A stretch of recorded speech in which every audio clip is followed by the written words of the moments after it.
Hey everyone, this is Elenbaas from Nightlight Astrology, and today we're going to take a look at Venus's upcoming conjunction with Pluto. So Mercury is turning retrograde this week in the sign of Capricorn. We took a look at that already. As that happens, Venus is passing through the stationing Mercury in Capricorn. They're moving through a conjunction, and then right after that, Venus will conjoin Pluto in Capricorn in those late degrees of Capricorn. It's interesting because we had a Venus-Pluto conjunction right around the time Venus went retrograde last year. We're going to take a look back at that today and just refresh on some of the dates surrounding Venus's last conjunction with Pluto in Capricorn about a year ago right now. And then we're going to talk today about 3 Venus-Pluto lessons, or you might call them insights, that hopefully prepare us for and deepen our experience of the upcoming conjunction between Venus and Pluto. If you are interested in like a horoscope for this one, what I would recommend doing is going back to the Mercury retrograde horoscopes that I did at the start of this week and look at those in terms of the house position that I read for. And that house position, because we're looking at the whole sign house of Capricorn in those horoscopes, will be identical to the position of Venus in your birth chart right now. So you'll hear me in that video actually talking about the fact that this is a Mercury retrograde that's sort of toned by Venus, and the Venus-Pluto conjunction could be a part of that as well. So again, I would just say if you want a horoscope on this one, go back to Mondays and just after you listen to this, kind of retroactively apply the archetypal insights to the house location discussed in Monday's video. That would be my advice for you if you are looking for something like that. Well, before we get into it today, as always, don't forget to like and subscribe, share your comments. It helps the channel to grow. I really appreciate it when you guys do that.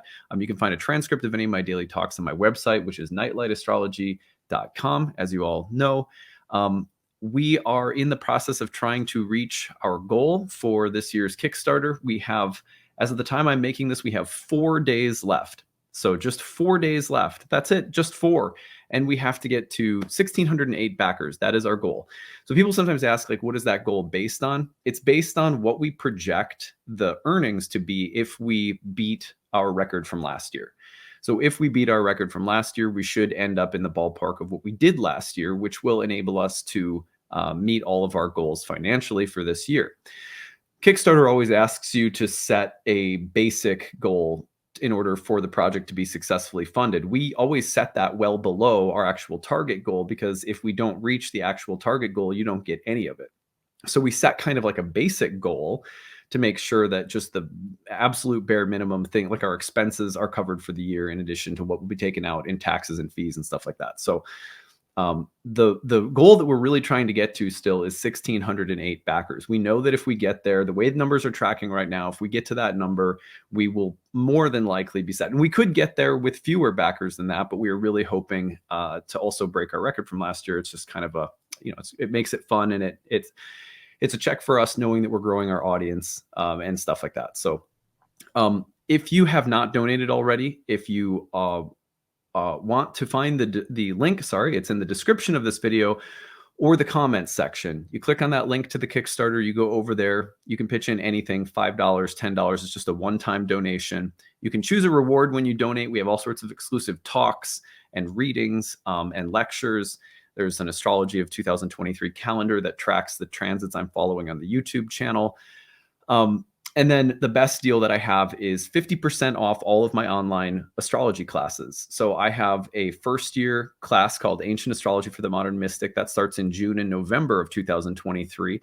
You could purchase that program for 50% off through the Kickstarter, and then you can sort of use that credit whenever you want. If you want to start in 2023, or if you wanted to wait a year because you got busy, and you could apply it in 2024. If you bundle my classes together, specifically the 4-class bundle, I have 6 total programs: Year 1, Year 2, Horary, Readings and Passages, the Masterclass series, and Roots and Spheres.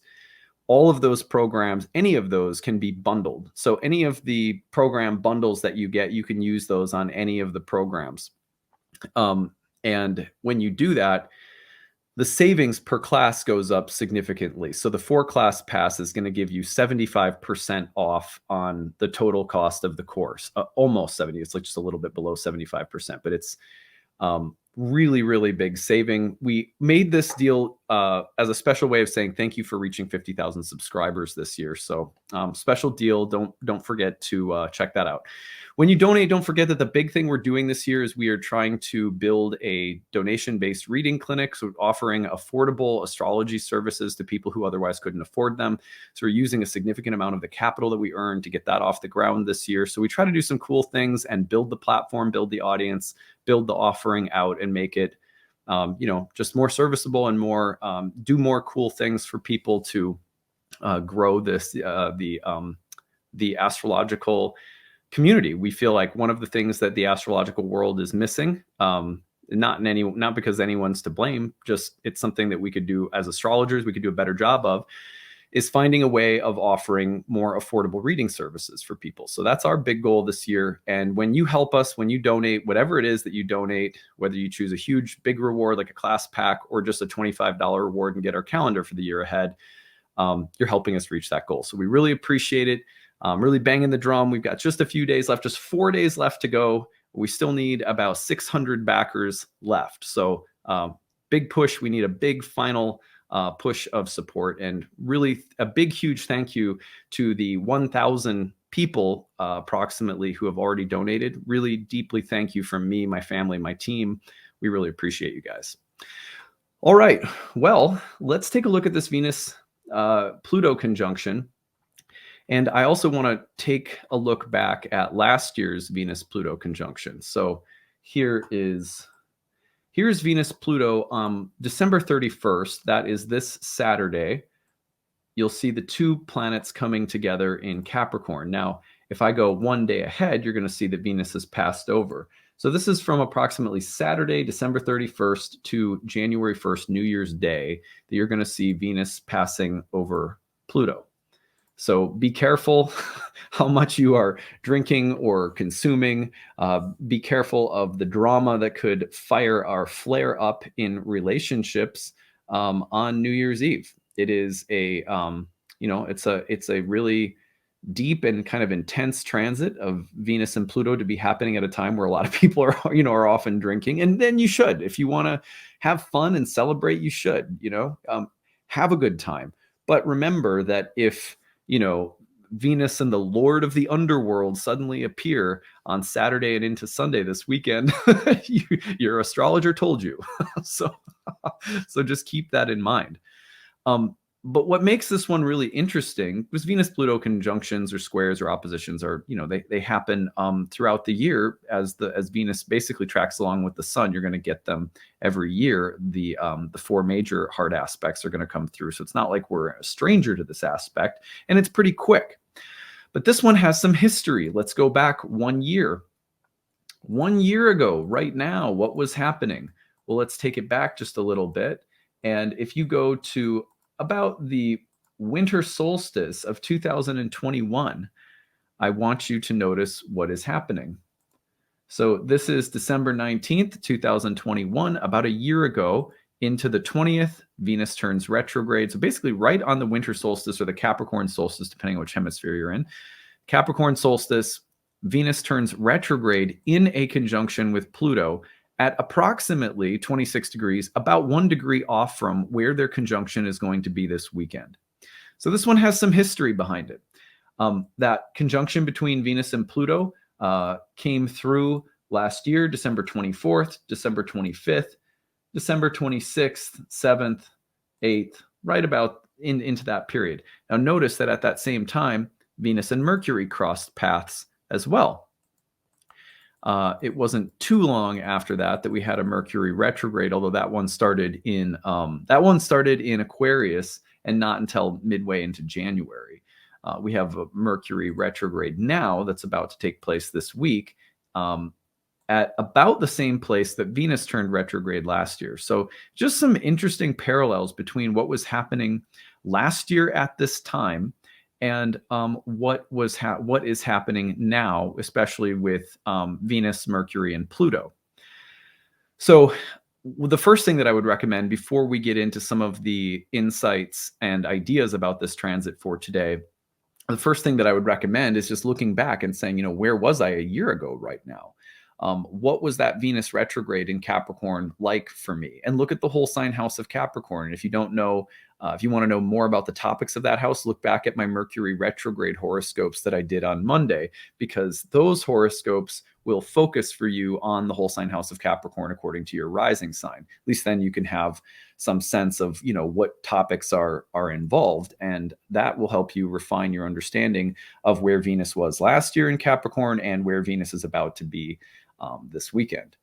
So parallels, notice the parallels, and notice what lessons you are learning and revisiting, or what kinds of events or experiences or themes relative to Venus, goddess of love, beauty, sensuality, relationships, sisters, women, sex, desire, aesthetics, art, performance, entertainment, anything that's pleasing or pleasant or enjoyable, things that are friendly and easy and fortunate, things that smell nice.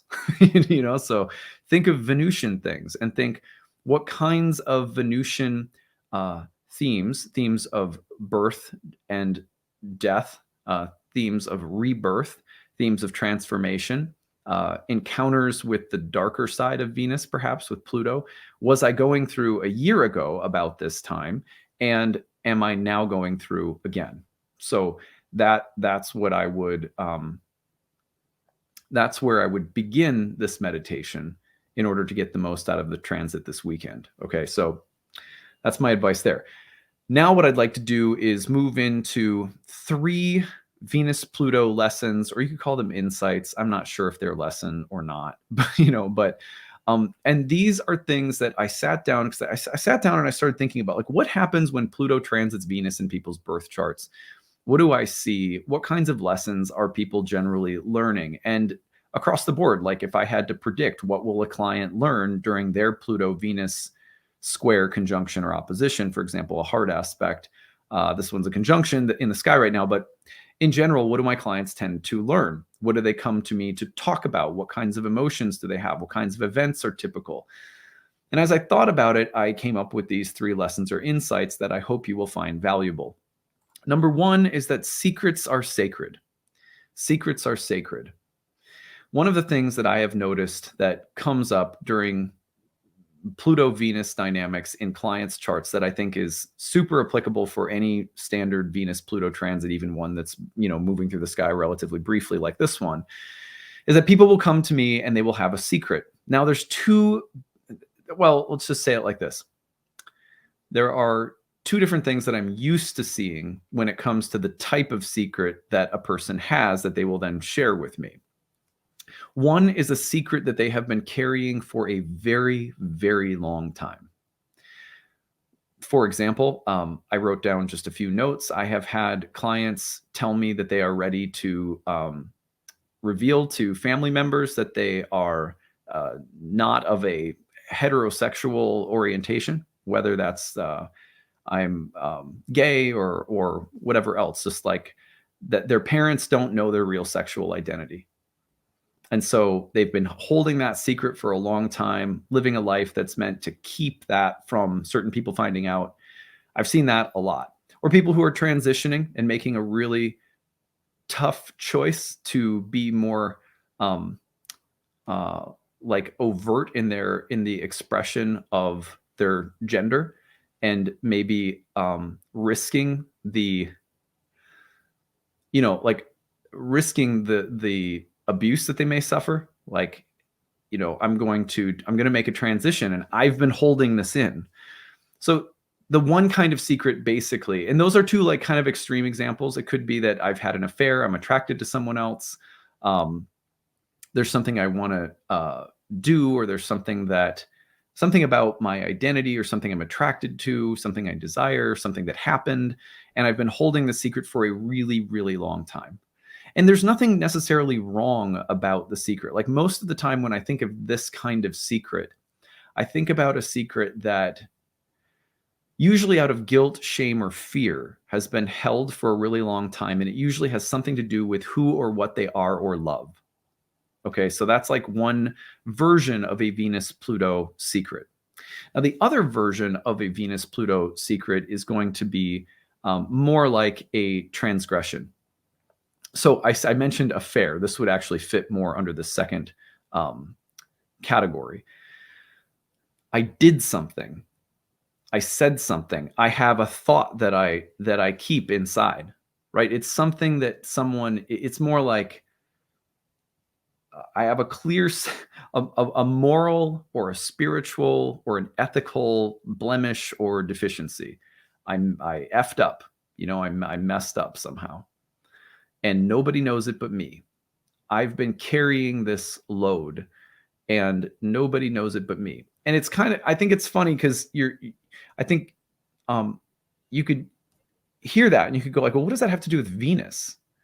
Like what does carrying some kind of transgression have to do with Venus? Well, usually it has something to do with a desire that became problematic. Like the most basic one that I hear with Venus Pluto is the admission of an affair, even if it's just an emotional affair, or even if it's just someone that's really, really struggling, like I'm attracted to other people and, I don't want to hurt my spouse. It could be very basic, to me, that's like a very basic human struggle that I have heard more clients talk about in far more transits than just Venus Pluto, right? But it's a particularly Venus Pluto kind of thing to deal with something that you did or thought or said, or something that you think, or a judgment that you hold, or a transgression that you made, a shortcoming, and to be worried about whether other people will reject you or accept you if they knew, or if they will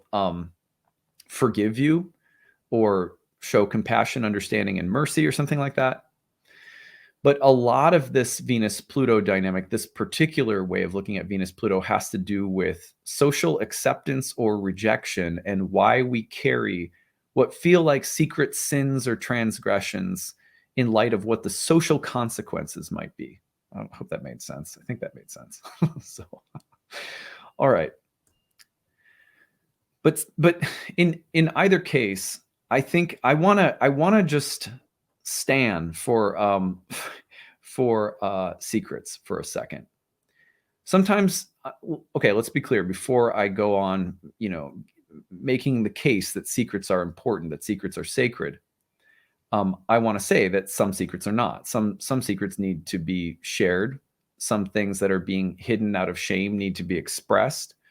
Some things that we carry need to be confessed. And so of course, there's room for that. I'm not trying to get into any kind of black or white thinking, but most of the time, I feel like we live in a culture that is obsessed with confessing rather than keeping secrets.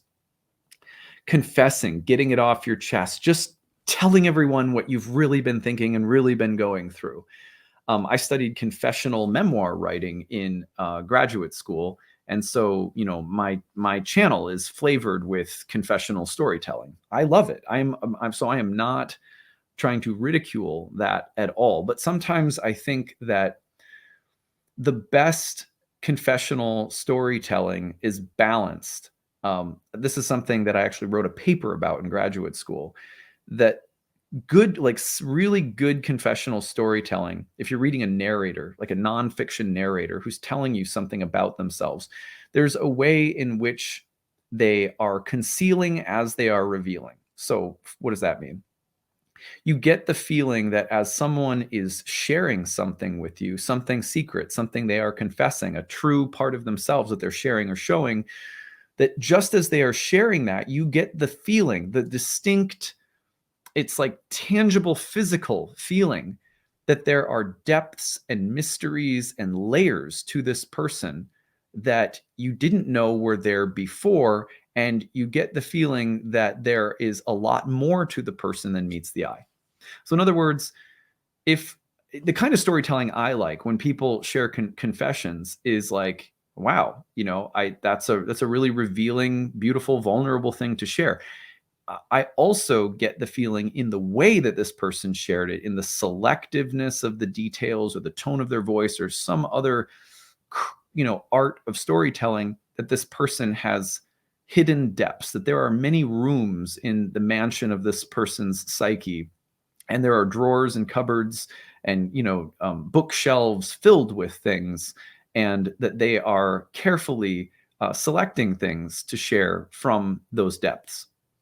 So, in other words, confession, for it to be really effective, it should be delivered in a way that makes you feel like the person isn't showing all of their cards. Does that make sense? I hope you guys follow what I'm saying.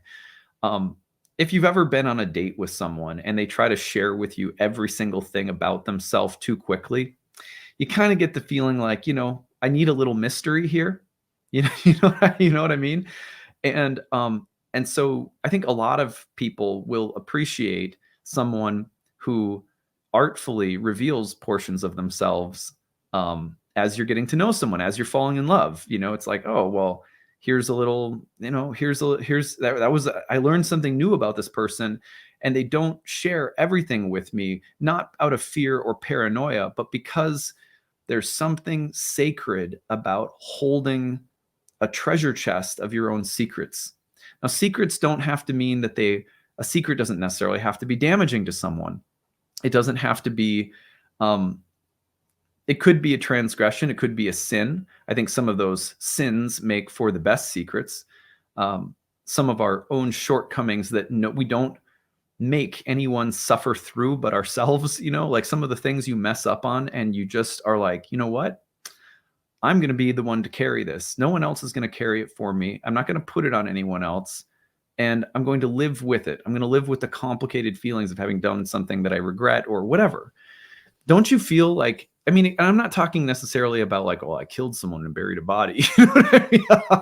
You know what I mean? But like, I don't know, like, what are the things that you've said or done that were shitty? Maybe it's in traffic on your drive one day, but you have to live with it.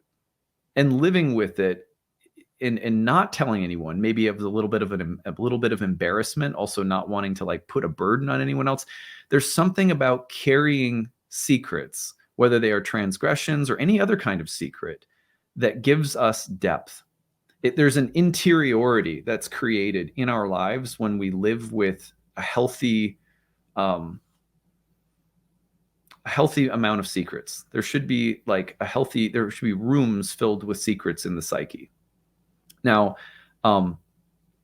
that doesn't, and again, like, so that when it comes to being vulnerable, when it comes to sharing, when it comes to revealing or confessing,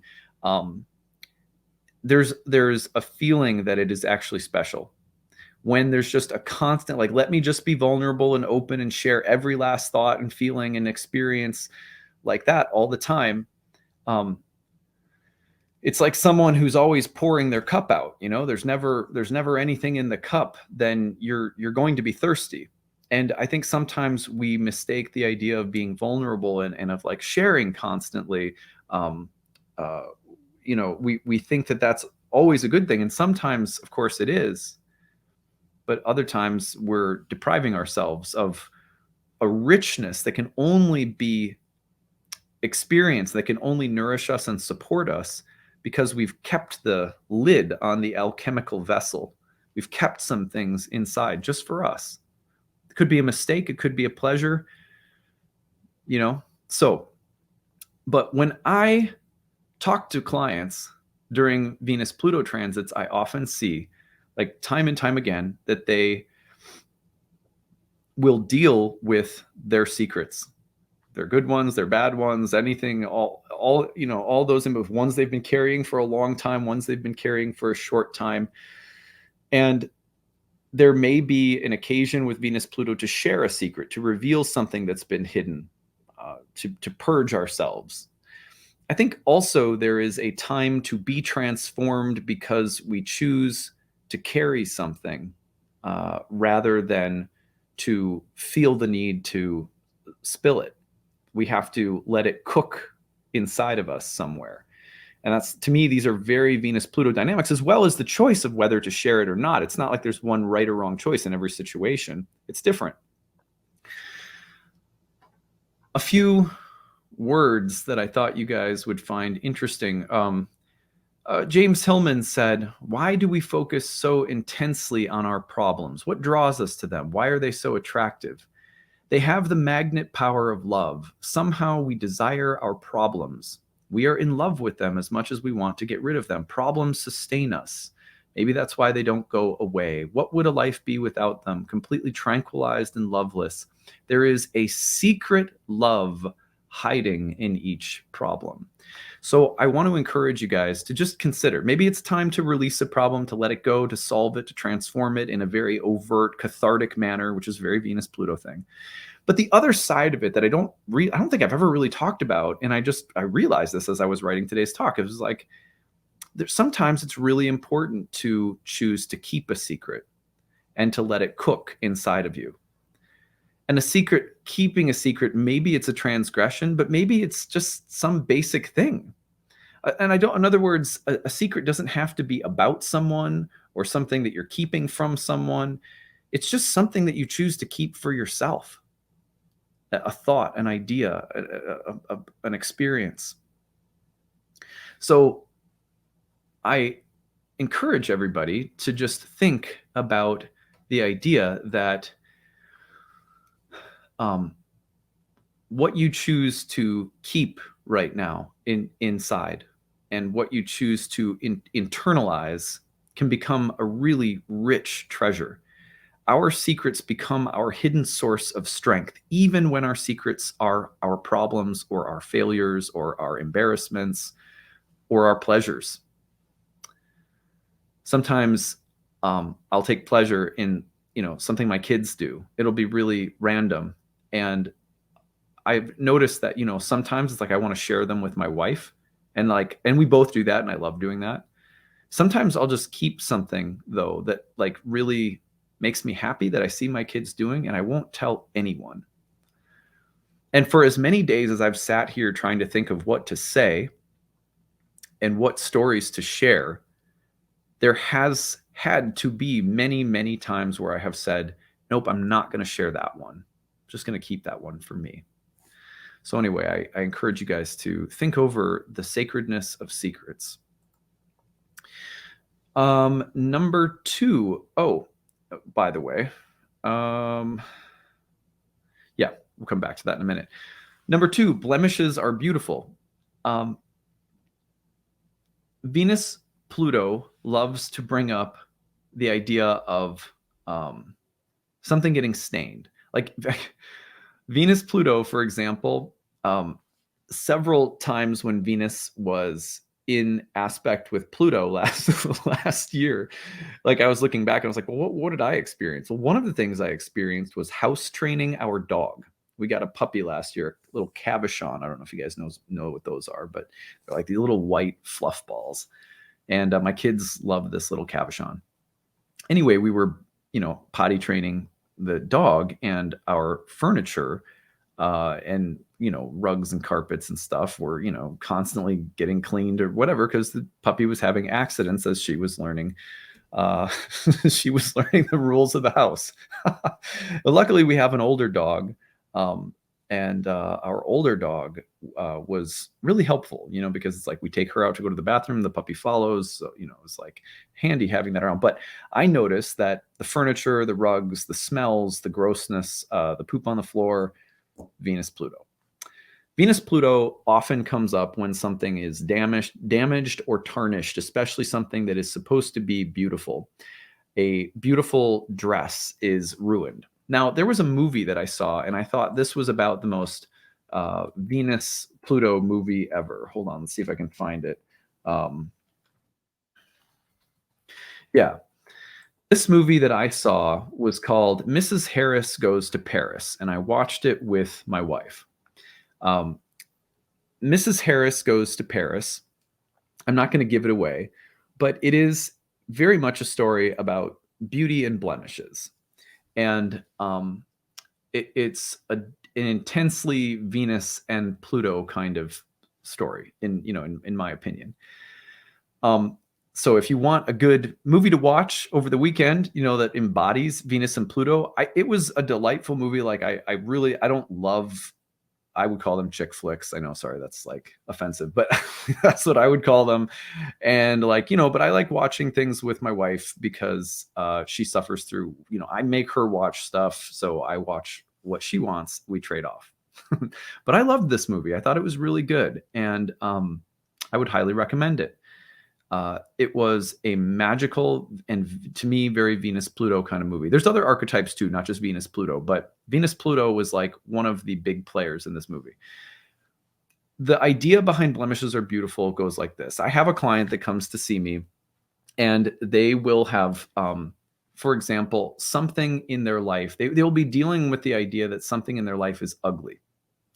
It could be, often it's going to be their body or their health or their physical appearance, and they want to have a plastic surgery, which I don't have any judgments about if people do that or don't do that. It's not my business, and I respect people's rights to do what they want. So I don't ever have like a script about what to say or do when someone comes wanting to talk about it. But I've noticed time and time again that under Venus-Pluto dynamics, it will be, I don't like my stomach, I don't like my legs, I don't like my body after having a baby, whatever it is. And there will be the idea of, I want to have some kind of treatment or surgery or something to transform the way that I look, because I don't like living with what feels like a stain. I used to look this way, now I don't. I look this way, I want to look that way again. All of that kind of stuff comes up with Venus-Pluto. There's a kind of beauty in the beast dynamic where something that was kind of ugly gets transformed into something beautiful through love and care. There's changes in perception. I found this offensive or ugly, and now I suddenly find it beautiful and attractive. What I was repulsed by, I'm now attracted to. What I was attracted to, I'm now repulsed by. And I think very similar to the idea that secrets can be sacred is the idea that blemishes are often beautiful. It is often through acceptance of the things that refuse to change, that don't easily, the marks and stains that don't go away, and the acceptance of those things that deepens our understanding of what makes something beautiful. It's like when my wife met me, I had a couple of t-shirts that I loved and were just like ragged, and my wife, I think it's kind of maybe it's like a guy thing a little bit, but maybe you guys are similar. I don't know. Majority of the audience that watches this are women. I think maybe sometimes women have similar things, jackets, or I don't know, something, a purse or a shirt that you love. She was like, that looks ratty. You need to, and I was like, but it has so much character, like I have worn this to 15 ayahuasca ceremonies. I've slept on the floor. I fell asleep on a friend's carpet, or, like just how many. I love this t-shirt because even though it's kind of gross and beat up, it has so much character. That's kind of a Venus-Pluto thing as well. Anytime when we are forced to look at something ugly, but try to find a place for it. Remember that the word cosmos and the word cosmetic share the same root, and they both carry with it the idea of finding an arrangement for everything. So Venus-Pluto transits always seem to arrive in the life of my clients at a time when they have to make room for something that they find ugly or embarrassing, or they may want to transform it, and maybe they do, but there's also there's some need to like reconcile or make room for, or make an arrangement for something that stands out and is complicated or difficult and might be described as a blemish. It's a very Venus-Pluto dynamic. Blemish, the etymology, means to damage or spoil, to disfigure. But also, did you know the Proto-Germanic roots of this word mean to shine, flash, or burn. To shine, flash, or burn. So what I want you to imagine is that Venus-Pluto, although it can be like the stain on a shirt, or something that you don't like or find ugly, it's also like being struck by lightning is not like a Plutonian thing. It sounds more Uranian. But imagine getting struck by lightning and it leaving you permanently, like with a huge white, like, glistening mirror-like streak on your cheek. So there's something about blemish that has the idea of being struck by something spiritual. People have always, for thousands of years, throughout folk tales and fairy tales and mythology, spoken of the blemish, the scar, the disfiguration, also as carrying something like the mark or seal of a god. So there's something about blemishes that are not just damaged, despoiled, or disfigured, but also something that resembles a shine, a flash, or a burn. And I think that's really important because so much of what Venus, Pluto in Capricorn seems to be about is what we are forced to carry: a secret, a stain, a blemish, an embarrassment, and to make room or place for it, and to maybe even find its hidden aesthetic value, which is why secrets are also so important. To have a few for yourself means that something that originally and maybe socially might look like a blemish or a disfiguration in the secret rooms of your heart is like a shining medallion. It's a lightning flash from the gods. It is a streak of fire. Can't seem to be that unless we take some deliberate, secretive underworld like space or create a container for it. So blemishes are beautiful, secrets are sacred. By the way, the word confess, we talked about confession. To confess means to acknowledge or to speak of, to tell or to say, but also to acknowledge. One of the things that I will never forget, when I was in graduate school, I did therapy with a former nun. And one of the things that she said to me was, she said, because I would come into those sessions and I would just confess everything. Like, and she would sometimes say, one time in particular, she said, it's nice that you're confessing and sharing all of these things, but I've noticed that, you might be thinking of me too much like a nun because you know that I was a nun before. And it's nice of you to acknowledge the things that you've done that have been complicated or that you've had some guilt or remorse about. It's nice that you're self-conscious in this way, and there's a space for confession. In fact, she told me, confession played a role in her life for many, many years. So she had a very sacred appreciation for confession. But she said, one of the things that was most valuable to me was in learning that the real confession, the deepest confession, happens in the secret of your own heart. To acknowledge things in the secret of your own heart, to confess them in a little confessional box where your own soul is the one bearing witness. That is what makes honest, sincere people. That's what makes an honest, sincere person. That's what gives you depth and soulfulness. That's what grows wisdom inside of you. It's not, and the person on the other side of that box inside of you doesn't need to give you penances to do. They just need to listen.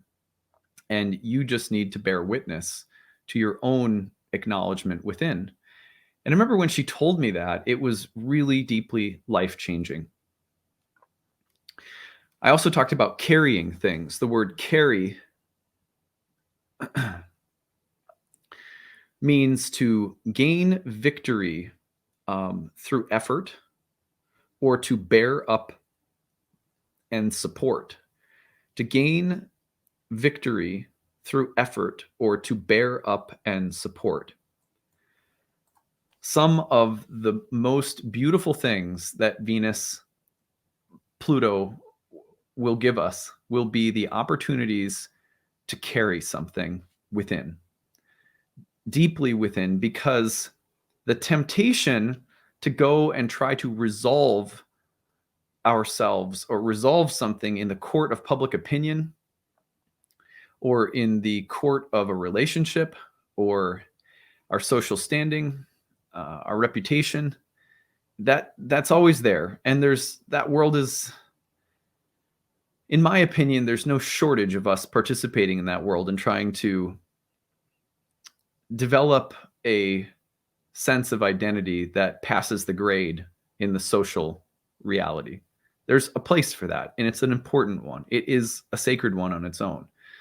But something about Venus Pluto says, can you carry this inside? Can you make a blemish? Can you find places for the blemish? Can you hold and work with secrets? Can you confess internally? I think these are underdeveloped elements of the Venus-Pluto archetype. Anyway, finally, there's innocent but not ignorant. The word innocent could mean free from guilt, but one of the meanings etymologically is simply the word, the etymological root of innocent also means disinterested. Now compare this, or contrast this, I should say, with the word ignorant, which could mean literally to ignore. So on the one hand, you have a kind of disinterest with innocent, and on the other hand, you have ignoring. Now, why do I bring this up? I have seen many clients over the years who will go through a Venus-Pluto transit, and they might tap into their inner slut. I don't know. That just flew out of my mouth. So they might just have a one-night stand, or they might just do something kinkier than they've ever done before. You know, they might get in touch with a part of themselves that they feel, you know, well, I've lost my innocence, you know, you know. Okay, so unfortunately, Venus-Pluto is also associated with the very real taking of innocence, as in things like sexual abuse or even rape. So, but there's a big difference. People in Hillman like to say this a lot too, that people in our culture love to cling to an appearance, like a feigned appearance of innocence. I'm good, I'm innocent, I'm good-hearted, I'm simple, I'm innocent. We project ourselves that way. And what that usually means for those of us who are far more complicated and who have deep, dark places and transgressions and secrets and things we carry and blemishes, that when we project the image of innocence, what it really is an image of ignorance. In other words, what we're really projecting is something that we are ignoring or denying. So we're what we project, what we think looks like innocence, to someone who's observant will really pick up as a kind of ignorance, a kind of active ignoring, willful ignoring or denying. So this begs the question, what does it mean to be innocent? Innocent here could mean, again, doing no evil, free from sin, guilt, or moral wrong. Well, none of us are really innocent in that sense. But there is another sense of the word that is often, it's lost on us. You know, and that is this idea of disinterest. And this is not disinterest as in a willful, ignorant denying, right? That would be the ignorance. This disinterest is more like a form of non-attachment. So to remain innocent in some ways means to remain unattached. So let's give an example. You know, we've all seen this movie before. I'm just going to make it up, but we've all seen the movie where like the science the nerd, the high school nerd. I'm just like a coming of age movie, and there's a nerd in high school.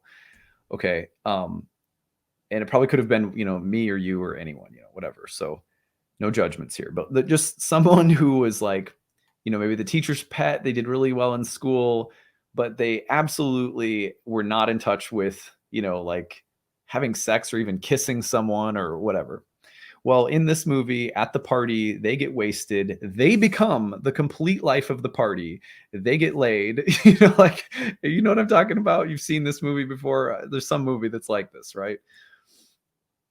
The next day, when they are sober, in that movie, you never see them suddenly having become this cool, cocky, confident, popular, super hypersexual person.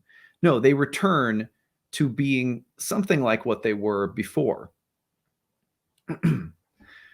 It's as though in that moment that their innocence has been retained despite having done lots of different things throughout the night that, are often the most laughable scenes in the movie, but are the least innocent. Do you know what I mean?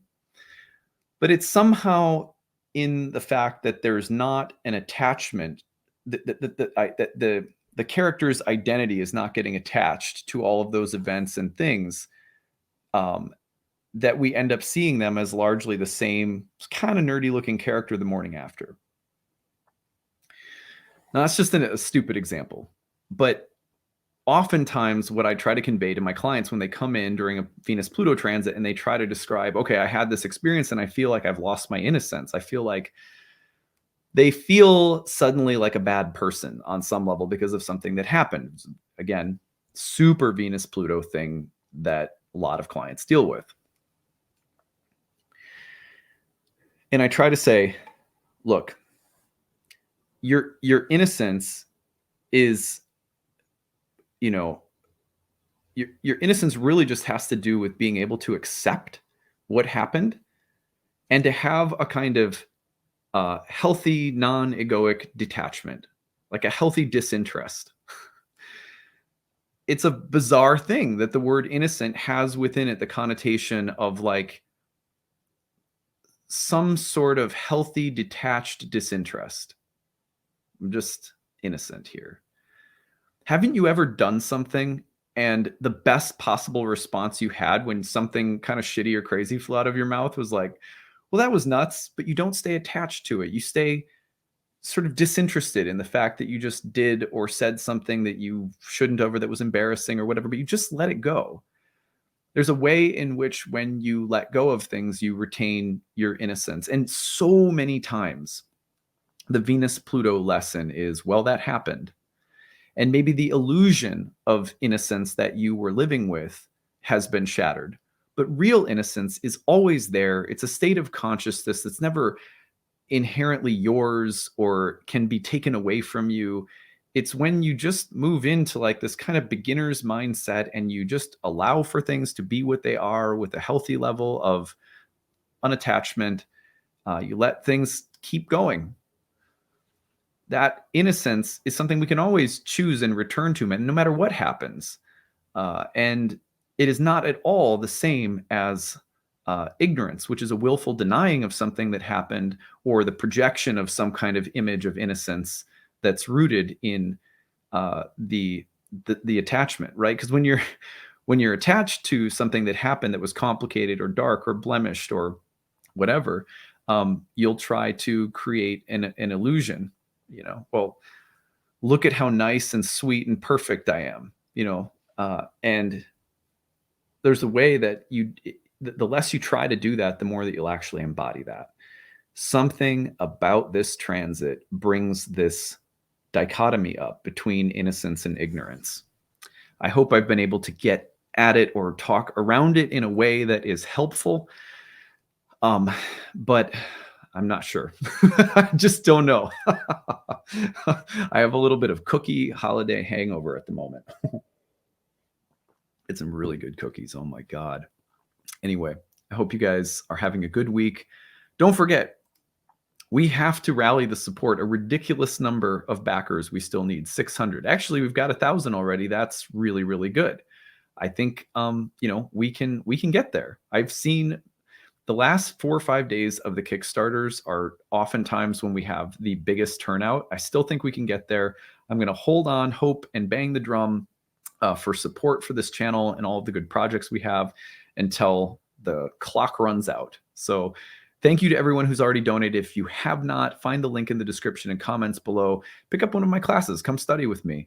Come study with me and my staff of wonderful tutors and my teaching assistant, Delia. We have great programs. You can come study, get a big discount when you donate, or pick one of the talks, special talks that I made, or any of the other cool rewards. All right, that's what I've got for today. Hope you guys are having a good one. We'll see you again tomorrow. Bye.